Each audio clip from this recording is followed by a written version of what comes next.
Breaking news. Kurnool జిల్లా పత్తికొండలో దారుణం జరిగింది. 9వ తరగతి చదువుతున్న విద్యార్థిని ఒక టీచర్ ఎత్తుకు వెళ్ళాడు. స్కూల్కి వచ్చిన విద్యార్థికి మాయమాటలు చెప్పి టీచర్ రాఘవేంద్ర ఎత్తుకు వెళ్ళాడు.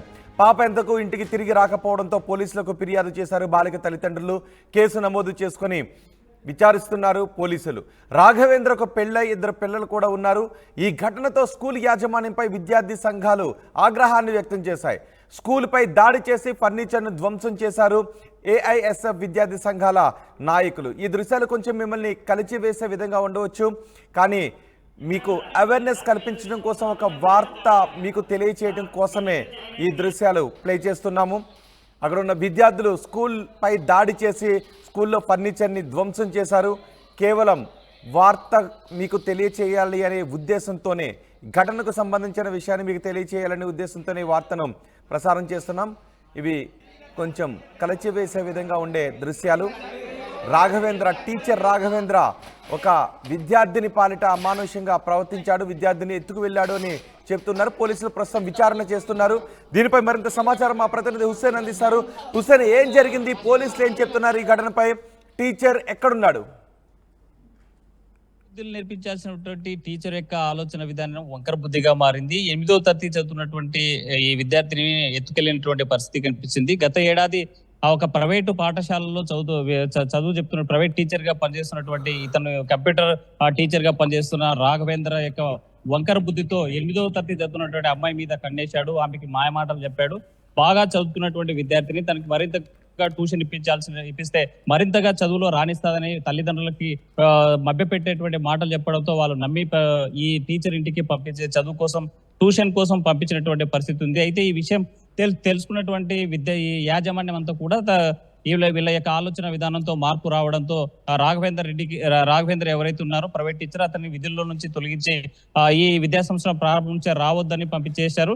మరోవైపు 8వ తరగతి పూర్తి చేసినటువంటి విద్యార్థిని ఎవరైతే ఉన్నారో ఆ విద్యార్థిని కూడా టీసీ ఇచ్చి ఇంటికి పంపించేటువంటి పరిస్థితి స్టార్టింగ్ లో జరిగింది. అయితే ఈ నేపథ్యంలోనే టీసీ ఇచ్చినటువంటి విద్యార్థిని ప్రభుత్వ పాఠశాలలో 9వ తరగతి జాయిన్ అయింది. ఇతను ట్యూషన్ చెప్తున్నటువంటి పరిస్థితి, ట్యూషన్ నిర్వహిస్తున్నటువంటి పరిస్థితి ఉంది. అయితే ఈ నేపథ్యంలో చదువు కోసం వెళ్ళినటువంటి విద్యార్థిని, ట్యూషన్ కోసం వెళ్ళినటువంటి విద్యార్థిని మంగళవారం తిరిగి ఇంటికి రాకపోవడంతో అనుమానం వచ్చినటువంటి తల్లిదండ్రులు స్థానికంగా ఉన్నటువంటి పోలీస్ స్టేషన్ లో ఫిర్యాదు చేశారు. తను రాఘవేంద్ర కిడ్నాప్ చేశాడనేసి పెద్ద ఎత్తున ఈ ఫిర్యాదు చేసినటువంటి నేపథ్యంలో పోలీసులు కూడా రంగప్రవేశం చేశారు. కేసు నమోదు చేసుకుని కిడ్నాప్ కేసు కింద దర్యాప్తు చేస్తున్నారు. అయితే దీనిలో పూర్తి వివరాలు మనం చూసినట్లయితే గత ఏడాది ప్రైవేట్ స్కూల్లో 8వ తరగతి చదువుతున్నటువంటి ఏ స్కూల్ అయితే ఉందో ఆ స్కూల్లో స్టార్టింగ్ నుంచి కూడా తన వ్యవహార శైలి వంకరబుద్ధిగా మారింది. విద్యార్థినుల పట్ల కూడా అసభ్యంగా ప్రవర్తించడంతో పాటు ఈ విద్యార్థినికి మాయమాటలు చెప్పి మభ్యపెట్టి తీసుకెళ్లేటువంటి పరిస్థితి.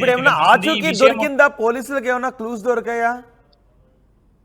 రోహిత్, ఇప్పటి వరకు తను మహారాష్ట్ర, బొంబాయి లాంటి ప్రాంతాల్లో తిరుగుతున్నట్టు స్థానిక గుర్తించడం జరిగింది. అయితే తను ఎక్కడున్నాడనేటువంటి పూర్తి స్థాయిలో ఇంకా విచారణ జరిపిస్తున్నారు. ప్రాథమికంగా అయితే బొంబాయిలో ఉన్నట్టు మనకు తెలుస్తా ఉంది. అయితే ఈ విషయం తెలిసినటువంటి ఇంట్లో తనకి ఇప్పటికే పెళ్లి అయింది, భార్యతో పాటు 2 పిల్లలు ఉన్నటువంటి పరిస్థితి అయింది. అయితే ఈ విషయం తెలిసిన తర్వాత మీరు మైనర్ తీరని విద్యార్థినులతో అసభ్యంగా ప్రవర్తించడం, ఇలా చేయడం అనే కరెక్ట్ కాదు అనేసి తన భార్యకు ఇతనికి మధ్యన అనేక రోజుల నుంచి కూడా గొడవలు జరుగుతూ వస్తున్నాయి. ఈ నేపథ్యంలోనే తను చేసేటువంటి వ్యవహార శైలిలో ఎలాంటి కూడా మార్పు రాకపోవడంతో తనను వదిలేసి పుట్టింటికి వెళ్ళినటువంటి పరిస్థితి ఉంది. అయితే తనతో ఉన్నటువంటి మరో బిడ్డను తీసుకొని ఈ విద్యార్థిని ఎవరైతే 9వ తరగతి చదివేటువంటి విద్యార్థిని ఎవరైతే ఉన్నారో ఆ విద్యార్థిని తీసుకొని తీసుకెళ్లినట్టు తెలుస్తుంది. అయితే ప్రేమ వ్యవహారం పేరుతో మోసగించి మైనర్ తీరనేటువంటి అమ్మాయిని తన యొక్క లైంగిక వాంఛ తీర్చుకోవడానికి ఇలా ప్రవర్తించే వీని మీద ఇతని పైన పెద్ద ఎత్తున కూడా విమర్శలు వస్తున్నాయి. ఇతని పైన పోక్సో యాక్ట్ చట్టం కింద నమోదు చేసి కఠినంగా శిక్షించాలని మరోవైపు విద్యార్థి సంఘాలు కూడా ఆందోళన చేస్తున్నాయి. అయితే విషయం తెలుసుకున్న ఏఐఎస్ఎఫ్ విద్యార్థులు ఈ రోజు గతంలో చదువుకున్నటువంటి ఆ పాఠశాల ఏదైతే ఉందో ఆ పాఠశాల మీద దాడి చేశారు. అక్కడ ఉన్నటువంటి ఫర్నిచర్ కూడా ధ్వంసం చేశారు. విద్యార్థినిలో విద్యాబుద్ధులు చెప్పాల్సినటువంటి ప్రైవేటు టీచర్లు కొంతమంది చేసేటువంటి వ్యవహార శైలి వల్ల విద్యా వ్యవస్థకే మచ్చ వస్తుంది, టీచర్ వ్యవస్థకే మసకబారుతుంది. ఎలాంటి పరిస్థితుల్లో ఇలా చేయడం కరెక్ట్ కాదని పెద్ద ఎత్తున ఆగ్రహం వ్యక్తం చేసినటువంటి పరిస్థితుల్లో ఉంది. కాబట్టి యాజమాన్యం మీద దాడి చేసినటువంటి యాజమాన్యంపై స్కూల్ ఆగ్రహం వ్యక్తం చేశారు. ఫర్నిచర్ ధ్వంసం చేసినటువంటి ఘటన స్పష్టంగా కనిపిస్తుంది.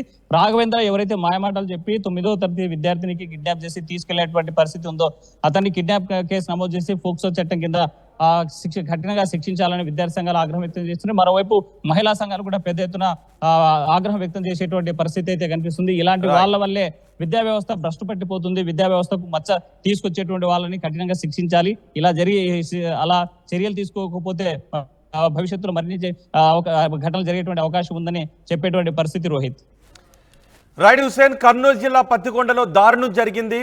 9వ తరగతి చదువుతున్న విద్యార్థినిని టీచర్ ఎత్తుకు వెళ్ళాడు. స్కూల్కు వచ్చిన విద్యార్థినికి మాయ మాటలు చెప్పి టీచర్ రాఘవేంద్ర ఎత్తుకు వెళ్ళిపోయాడు.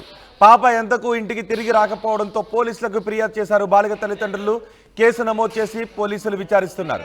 రాఘవేంద్రకు పెళ్ళై 2 పిల్లలు కూడా ఉన్నారు.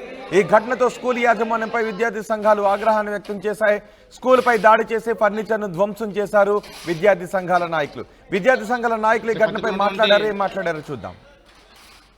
పట్టుకున్నటువంటి చైతన్య విద్యా సంస్థల్లో చాలా దారుణంగా మరి జరిగిన సంగతి చూసుకుంటే మరి కేవలము 9వ తరగతి చదువుతున్న పాపని మరి లాస్ట్ ఇయర్ 8వ తరగతి పాపని మరి మాయమాటలు చెప్పి మరి ఇటువంటి కంప్యూటర్ ఆటకు పనిచేస్తున్నటువంటి ఒక టీచర్ మరి మాయమాటలు చెప్పి ఆ పాపని మరి వదిలేయడం జరిగింది. ఇక్కడ ఒక ప్రేమ కథ చిత్రం ఒక సినిమా నడుస్తూ ఉంది. ఎట్లా చెప్తున్నామంటే మరి 8వ తరగతి చదువుతుంటే పాపని మరి ఇక్కడ చదువు పేరుతో మభ్యపెట్టి మొన్న జరిగిన పాపని మరి లేకపోవడం జరిగింది. తక్షణమే అటువంటి వ్యక్తిపై చర్యలు తీసుకోవాలా. దీంట్లో ముఖ్యంగా ఈ చైతన్య విద్యా సంస్థల్లో ఒక సంవత్సరంన్నర పాటుగా వీటిని నడుస్తూ ఉంది.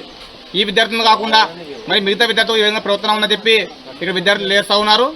మరి ఈ చర్య మీద మరి ఈ యొక్క విషయం మీద చైతన్య విద్యామానానికి విద్యా సంస్థ యజమానానికి కూడా మరి తెలిసినా కూడా పట్టించుకోవచ్చు దారుణ విషయము.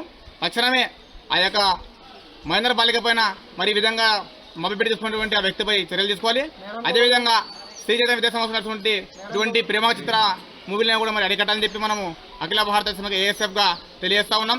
లేని పక్షంలో మరి ఆ వ్యక్తిపై కేసు నమోదు చేసి పోక్సో కేసు నమోదు చేసి మరి అరెస్ట్ చేసి జైలు వేసిన వరకు కూడా మేము ఉద్యమం కొనసాగిస్తూ ఉంటాం. అదేవిధంగా ఈ సంఘటన కారణటువంటి చైతన్య విద్యా సంస్థలనే ఈ మొత్తం కూడా మొదలైంది. కాబట్టి దీని మీద పరిశోధన చేసి సంబంధిత అధికారులు కూడా ఇంతవరకు కూడా స్పందించుకోవడం చాలా దారుణమైన విషయం. కేవలం మధ్యలో ప్రభుత్వం ఉన్నటువంటి గవర్నమెంట్ మరి గర్ల్స్ హై స్కూల్ పేరు మాత్రం మరి మీడియాలో వస్తూ ఉంది. ఆ సంఘటన మన చైతన్య విద్యా సంస్థలో జరిగింది.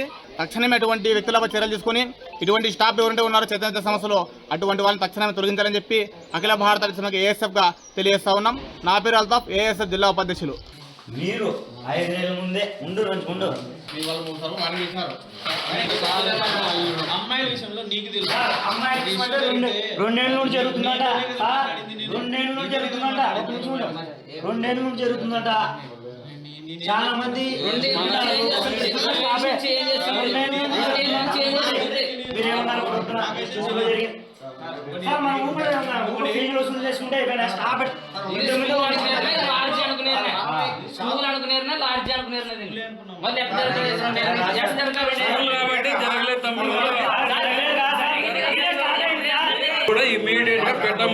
ఇమీడియట్ మీరు ఏం చేస్తారు? 5 నెలల ముందు వాళ్ళకి కావాల్సిన పిల్లల మీద పెట్టి రిజైన్ చేసి బాబుకి టీసీ ఇచ్చినారు. వాళ్ళకి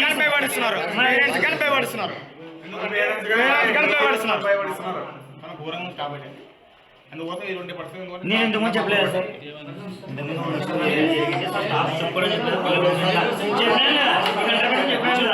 సార్ పిల్లల విషయంలో మాత్రం నా బిడ్డ బాగుంది సార్. మీ దగ్గర జరిగినాక మీరే రిజైన్ చేయించారండి. మీ దగ్గర జరిగినాక రిజైన్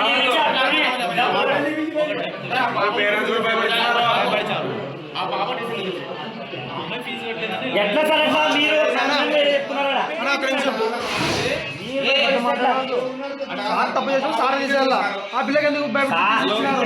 మరి అదే పిల్లల్ని డబ్బులు కట్టేయలేదని వీళ్ళది చెప్తారు. అదే కదా